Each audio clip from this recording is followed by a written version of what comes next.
Old Gods of Appalachia Season 3 is brought to you in part by Sucreabeille. Sucreabeille is a woman-owned and operated fragrance company dedicated to increasing the visibility and accessibility of products made by independent women makers. With a website packed with stories and lore connected to their dazzling and fantastically named fragrances, Sucreabeille provides a truly immersive experience for those who wish to carry the sense of whimsy and darkness with them wherever they go. Their vibrant and engaging Facebook group brings the whole package together, allowing fans to become family, and you know how Cam and I feel about family. As a special thank you to Old Gods kinfolks, follow the link in the show notes, spend $25 and use the code LOVEGODS, LOVEGODS, to get a free dram of Fart Kitten. Sit notes include candied peonies, green tea, floral aldehydes and cucumbers, Egyptian musk, and a drop of animalistic stink. Sucreabeille, welcome to the dark side. We smell awesome. Old Gods of Appalachia is a horror anthology podcast, and therefore may contain material not suitable for all audiences. So listener discretion is advised.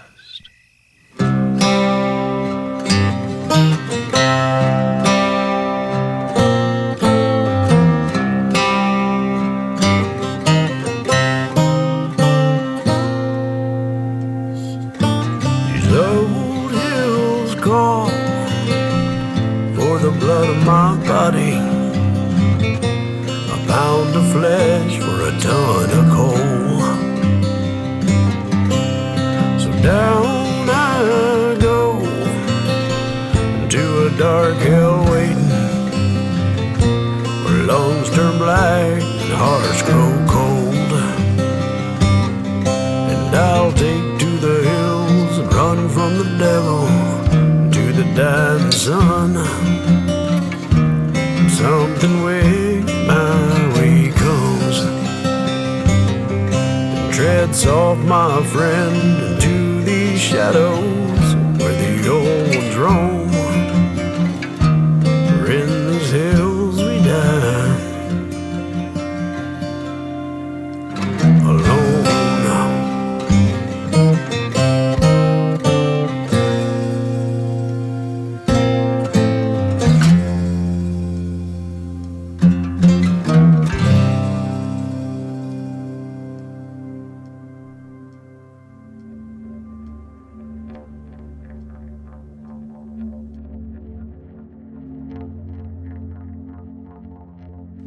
Paradise, Virginia, 1935. Tommy Adkins pulled the beat-up old Model T that had once belonged to his papa around the back of the nondescript building near the train station where his part-time employer, Mr. J.T. Fields, had recently established a business that for 18 long years had been illegal in the Commonwealth, Virginia having enacted prohibition 4 years before the nation. Though the ratification of the 21st Amendment brought everyone a bit of holiday cheer in late 1933, her legislatures had taken another 6 months to return liquor to her citizens via the establishment of the Department of Alcoholic Beverage Control. Mr. Fields had applied for and been granted a distiller's license in the summer of 1934 and quietly opened his bottling operation. A number of the good Baptist citizens of Paradise were still vocally and loudly opposed to the sale and consumption of hard liquor, the opinions of their fellow voters be damned.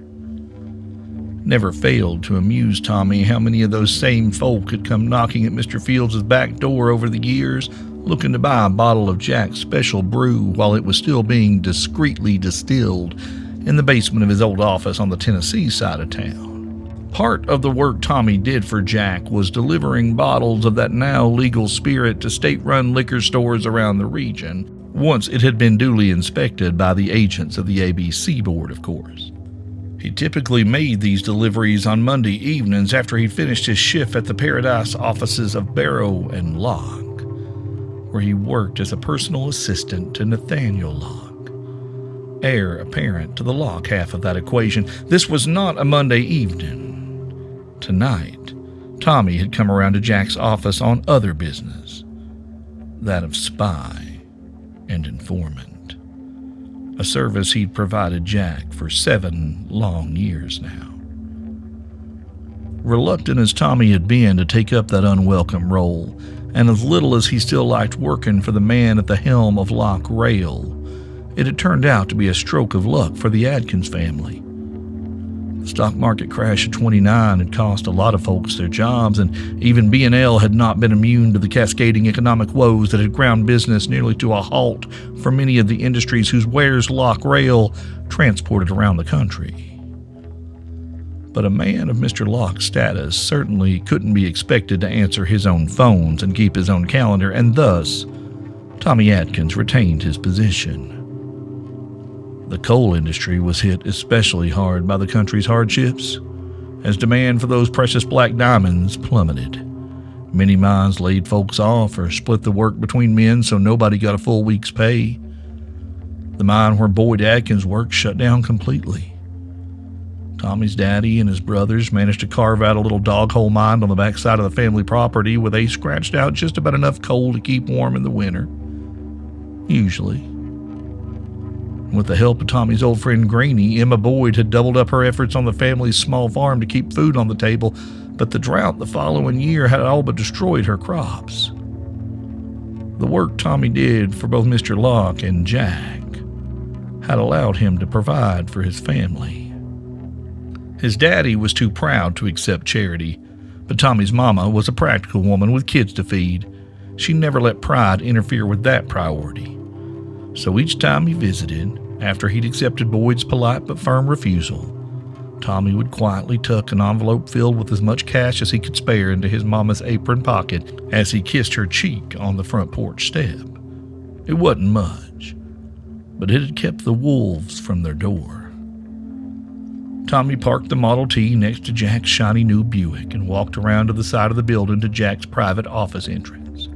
He rapped 3 times to announce his presence and then opened the door and poked his head in. Mr. J.T. Fields was situated in a plush leather chair behind a heavy oak desk, a sheaf of invoices awaiting his signature laid out before him, a glass of his own special brew at his elbow. His office was relatively modest, appointed with the furnishings that were not new, though comfortable and of fine quality.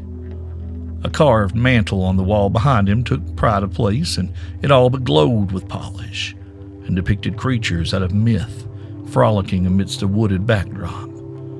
Atop this centerpiece sat a number of knickknacks and curios that Jack had collected over time. A stoppered glass bottle filled with delicate bones, bleached bright white, that one might mistake for finger bones, were they shorter and less jointed.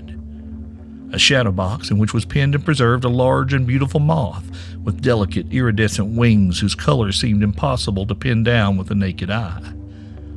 One minute it appeared a vibrant green, the next a radiant fuchsia shifting to inky black. It was of no species Tommy had ever found described in any entomologist's guidebook. There were aged photos featuring men who bore a striking resemblance to Jack, surely a grandfather or great-grandfather.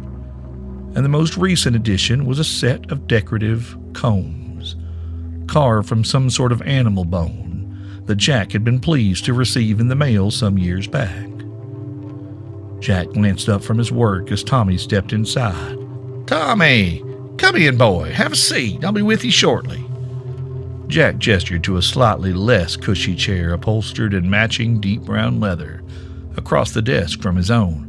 "I've got the papers for you there on the corner of the desk if you want to give them a look." Jack had been procuring newspapers and industry magazines from Los Angeles for Tommy for the last few years. In the winter of 1928, his sweetheart, Jenny Estep, had gone west to seek her fortune in Hollywood, where Jack had helped her find a position in the secretarial pool at a movie studio. It had taken a few years of seemingly endless casting calls and walk-on roles that didn't amount to much, but in 1932, Jenny finally caught her big break. She landed a small part in a musical, and while the role did not rocket her to stardom, her talent was noticed. Jenny had been signed to a contract with Frontier Productions and finally began working her way up the ladder. And it had been work. Acting lessons and dance rehearsals and sessions with a voice coach, Jenny's dream was to land a starring role that gave her a solo. She was constantly preparing for one audition or another. It seemed she barely had time to sleep, and her letters slowed to a trickle, albeit an affectionate one. Thus, they had established a routine phone call on Sunday evenings, the only time Jenny ever seemed to have free. She often sounded tired, though excited for whatever latest opportunity presented itself and determined to leap the next hurdle in her path. And Tommy worried for her, but ultimately her efforts paid off. Jenny's mention in the papers moved beyond a mere bridesmaid number 3 will be played by Miss Virginia Eastep, or the part of the dress shop clerk was awarded to Virginia Eastep, to heftier roles playing characters with actual names and more than a handful of lines. Gradually, the critics began to notice, and the performances received warm reviews. Tommy's heart nearly burst with pride to read his sweetheart described as an emerging talent Hollywood to do well to take note of. Hollywood did take note, and not entirely in ways that either Tommy or Jenny were happy with. One day, as Tommy scanned the latest round of Hollywood papers for some mention of the radiant Miss Eastep, he stumbled upon a photo of Jenny on the arm of a handsome actor. Another rising talent Tommy recognized from other frontier films. The two posed, smiling, outside the premiere of Jenny's latest film. Jenny, decked in a diamond necklace and a mink stole, her companion in a sleek tuxedo. Numb with shock, Tommy had simply stared at the photo until Jack took note of his expression. "Something wrong, son?" Jack had asked, and Tommy mutely handed him the newspaper folded open to the short piece about Jenny's upcoming movie. Jack eyed the photo and shook his head. "Now, Tommy, I get why you're upset, but this may not be what it looks like. Now, you got to understand how Hollywood works, son. It's all about appearances, you understand?" "Well, I see how it appears, all right." "No, you don't. It's like..." Jack cast about for an example and seized quickly on an apt comparison. "You know how you go to some weddings, they have the groomsmen walk the bridesmaid down the aisle?" Tommy frowned, not quite understanding, but nodded. "It's just like that, son. It don't mean nothing. Folks aren't courting or anything. The groomsmen are just doing the gentlemanly thing of escorting the ladies down the aisles to take their places up front. They do that sort of thing out in Hollywood. How does it look if they send one of their young ingenues out on the town alone? People talk. So they pair her up with another actor who works for the same studio and escort her to this and to that event. Helps keep a lid on the gossip. Or if nothing else, generates the sort of gossip the studios can control," Jack explained. "I don't know," Tommy said doubtfully, gazing back down at the incriminating photograph. "How do you know all this?" "I told you I spent some time out there," Jack said with a shrug. "Trust me, it's probably nothing to worry about. What you need to do is talk to your girl. Get Jenny on the phone and ask her about it." "I guess you're right," Tommy agreed. "I should at least give her a chance to explain herself. Now don't run home and call her with a bunch of accusations while you're all hot," Jack admonished. "Give it some time. Think about what I said. And then when you calm down, dial her up and have a conversation." It was good advice, and Tommy saw the wisdom in heeding it. So he had resisted the urge to phone Jenny immediately and demand an explanation. Instead, he waited for their usual Sunday evening call. As they chatted about their week's activities, Tommy raised the topic of Jenny's new movie. "So, how did the premiere go? I saw your picture in the papers for that actor fella." Jenny was quiet for a moment. She knew him too well and wasn't fooled by his attempt to circumnavigate the question. "That's Roger Holland," she explained hesitantly.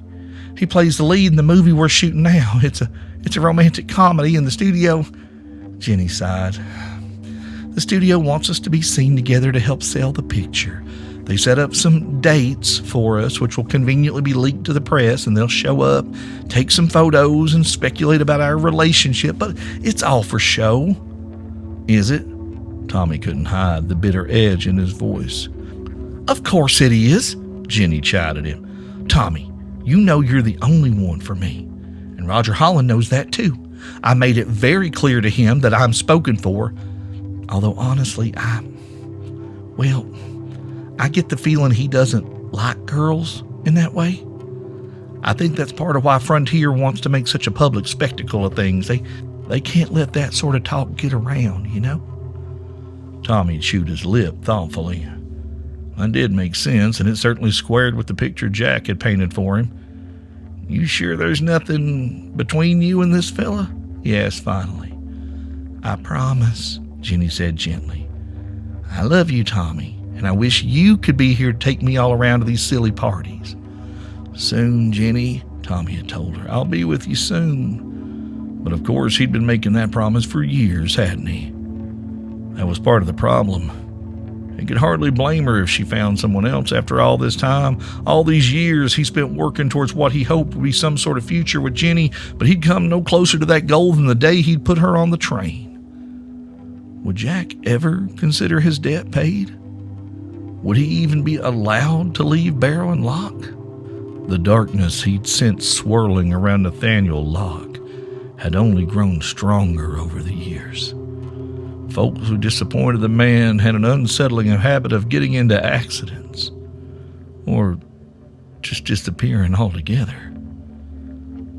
The conversation had turned to other, more pleasant topics, but Tommy couldn't entirely dismiss the nagging worry that sooner or later Jenny Eastep would grow tired of waiting for him. He'd never grown used to seeing her on the arm of this actor or that director, much less reading the romantic speculations of gossip columnists. Seemed every time a new part came along, Jenny was linked in the papers with someone new, but the studio often came back to Roger Holland. Jenny insisted they were merely friends and colleagues, and Tommy trusted her. But the stories ate at him all the same. As he sat waiting for Jack on this particular evening in 1935, Tommy flipped through the latest delivery of newspapers and industry magazines, idly scanning for some mention of Jenny. There was a brief note about a new part she'd just landed in a spy thriller, replacing another actress who'd been injured shortly before shooting began.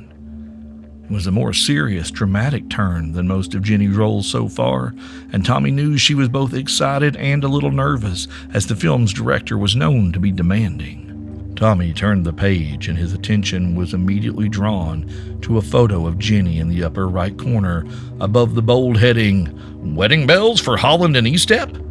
Rumors have swirled around the on-again, off-again romance of Tinseltown's most eligible bachelor, Roger Holland, and bright young newcomer, Virginia Eastep. Sources inside Frontier Productions say the pair are ready to make things official. Holland has recently been spotted visiting jewelers, and a little bird tells this reporter that Elsa Schiaparelli has been commissioned by the studio to design a wedding dress. Frontier's press secretary declined to comment at this time. Jack Fields finally put his signature to the last invoice on his desk, pushed the sheaf of papers aside, and leaned back in his chair, reaching for the glass of his very own whiskey resting on the corner of said desk. Well, Tommy, what do you got for... He broke off mid-sentence as he took in the look of shock painted on the Adkins boy's face. What is it? What's wrong? Tommy silently passed the magazine he held across the desk. Jack could hardly miss the headline that had caught the kid's attention. For all he had learned about the games these Hollywood folks liked to play during his time out west, even Jack was a bit taken aback. He took a moment to skim the brief paragraph and cleared his throat. Last time we discussed this, I know I advised you to take a moment before you spoke to Miss Jenny, but in this case, I suggest you call her right now, son. Here, you can use my phone. I'll step outside. Tommy picked up the heavy receiver with numb fingers and asked the operator to connect him to Jenny's line. He was somewhat surprised to find she was at home. It was still early on the West Coast, but as soon as she heard his voice, Jenny burst into tears. As upset and hurt as he was, he couldn't ignore the anguish in her voice, and he did his best to comfort her. You've seen the stories, haven't you, Tommy? I wanted to tell you it's not true, but it is. They really think they can make us get married, Jenny wailed. Shh, hush now, Tommy crooned. Just tell me what happened. Start at the beginning. Well, there wasn't much to tell. Jenny and her co-star Roger Holland had recently filmed a comedic mystery in which they played a young couple on their honeymoon who discover a dead body, and hijinks ensue. Shooting had wrapped and everyone was excited, and the studio really thought they had a hit on their hands, and Jenny felt like the role would prove to be the next big stepping stone in her career.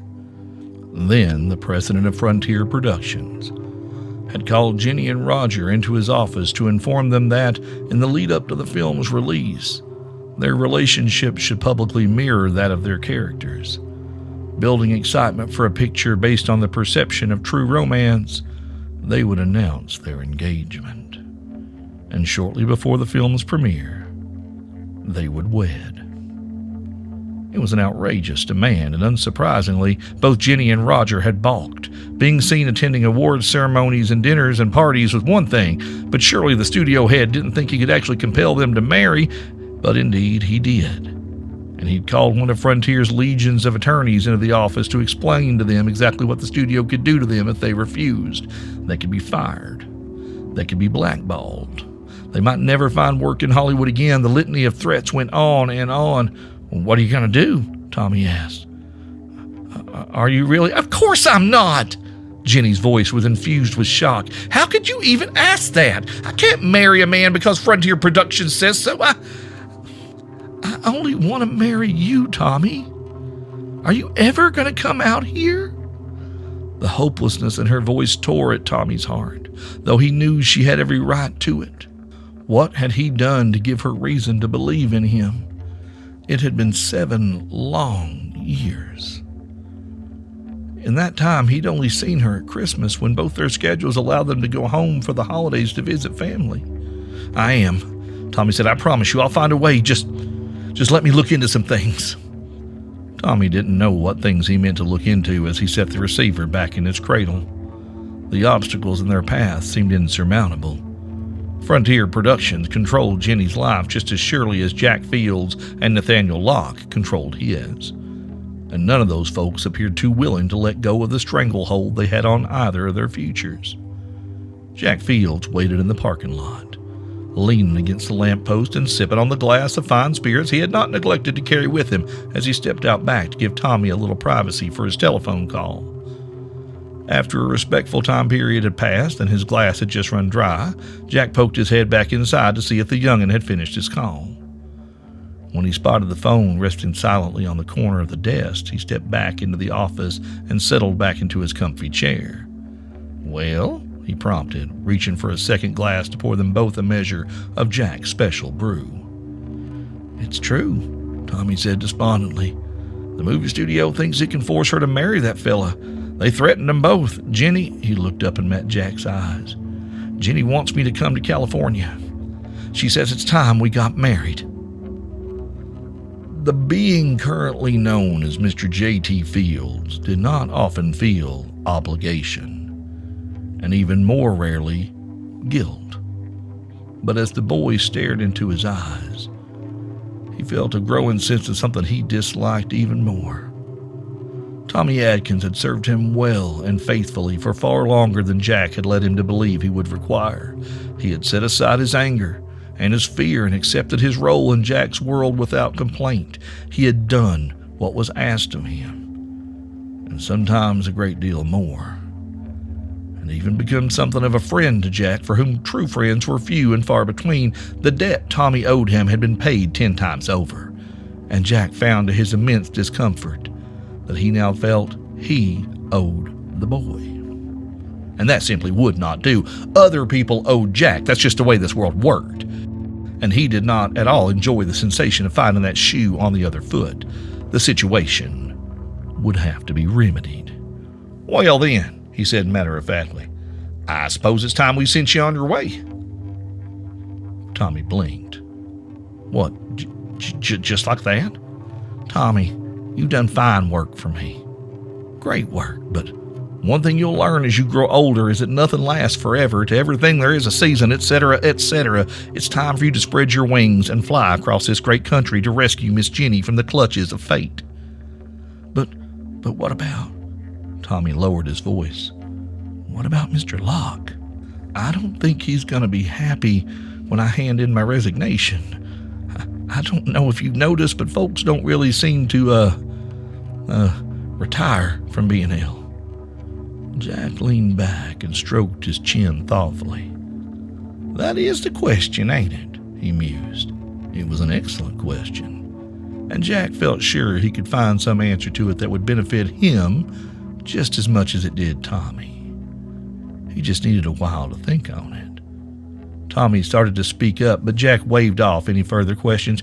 Let me worry about the specifics. You just head on home, get some rest, and telephone Miss Jenny in the morning to tell her you'll be on your way as soon as it can be arranged. There is a curse upon my every waking breath, and I cannot escape the darkness. Well, hey there, family. Welcome to Act 3 of Season 3 of Old Gods of Appalachia, As Above, So Below. And again, we find ourselves keeping familiar company as the man they call J.T. Fields, or Jack of the Wood, or Jack of the Green, or Jack of the Jacktails is back with us. And we get to see where our own Mistress of the Cauldron, Cam Collins, takes that lovely young couple as Jack seeks to continue to lend them his own special kind of assistance. Y'all worried about how this is going to go? I'm not worried. No, I'm totally worried. Ain't gonna lie. Pray for them youngins, y'all. Pray for them youngins. Listen, we have so much exciting stuff planned for y'all in the very near future, from upcoming live shows to special programming to new characters and locations that are still coming in Season 3. And the best way to keep up with all that is to head on over to oldgodsofappalachia.com and complete your social media ritual by following us on the Twitter, Facebook, and the Instagram. There's a link to the Discord server if you feel like sharing your thoughts and ruminations with the rest of the family. But if you truly, and I mean truly, want to enter into the bonds of unholy non-monogamous matrimony with us, you can make a pledge over at patreon.com/oldgodsofappalachia, where 17 episodes of Build Mama a Coffin, 10 episodes of Blackmouth Dog, and 2 parts of Door Under the Floor lie waiting for those of you pledging $10 or more a month. Patreon patrons also get ad-free episodes, special advance notice on live show tickets, special programming like the adorable Steve reads and Cam reads, as well as a ton of fun stuff. It all varies by Patreon tier. All the details are over there. And we work hard to make our Patreon worth it, because without y'all, we're pretty sure we'd be living in an alley behind a pizza place somewhere in Dungannon. And we love and appreciate y'all for preventing that. So this is your ever so often reminder that Old Gods of Appalachia is a production of Deep Nerd Media, distributed by Rusty Quill. Our intro music is by our brother Landon Blood, and our outro music is by Those Poor Bastards. Today's story was written by Cam Collins and performed by Steve Shell. Talk to you soon, family. Talk to you real soon. Just where my eyes